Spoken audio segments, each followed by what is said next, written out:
If you want to finally get results with Feng Shui, Flying Star Feng Shui is where it's at. Out of all the classical Feng Shui methods, Flying Star Feng Shui is the most newbie friendly, but that doesn't mean that it's simple or simplistic.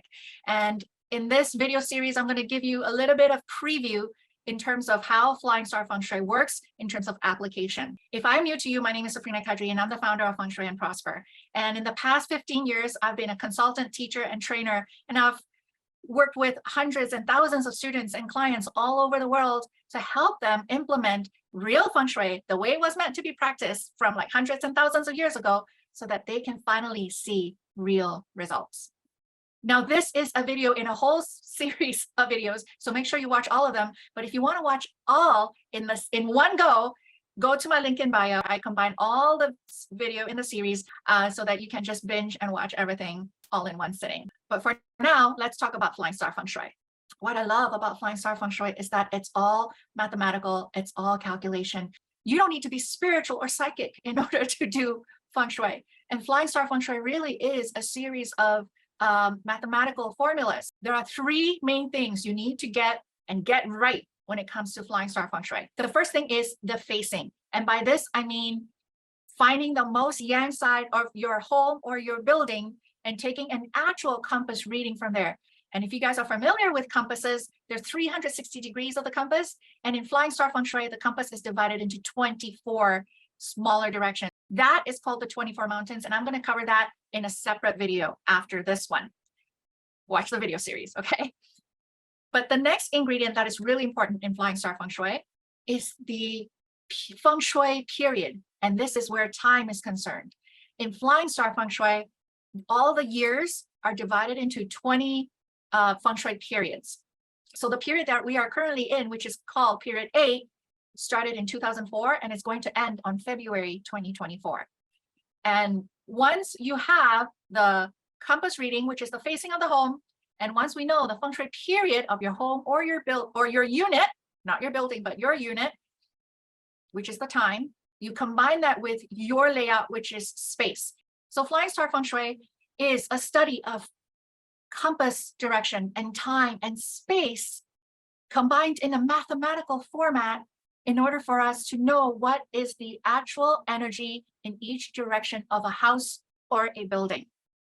So this is an example of a Flying Star chart where you have the 3x3 grid with the 8 directions. And this is a Flying Star chart of a home that is facing south 2 or south 3. I'll talk about the compass directions in the next video, as well as the period of 8, meaning people in this house moved in after 2004.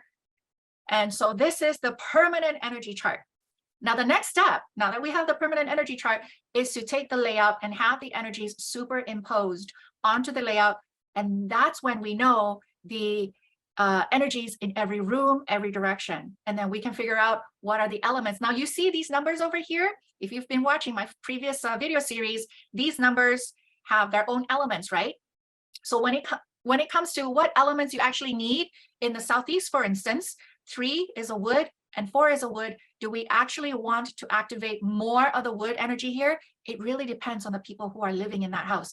So the question that I get all the time when I put out social media posts is, Safrina, what elements do I need in my Southeast room or in my South room? The real answer comes from looking at your permanent energy chart. Now, we don't look at the big numbers in the middle here. That's the natal star. We don't do Feng Shui based on that. We do Feng Shui based on the top left and the top right numbers. Again, the upcoming video series, we're going to talk a little bit more about that. But in terms of the elements that we need, we really look at the numbers in each of these directions. And then if we want to activate the energies in Southeast, for instance, then we can use water or more wood.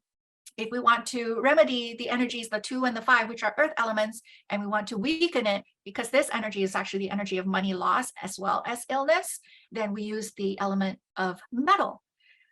That in and of itself is a skill. It is not cut and dry, because whether or not you want to increase the energy or minimize the energy in a certain space also determines, is also based on what that room is being used for and who is using that room.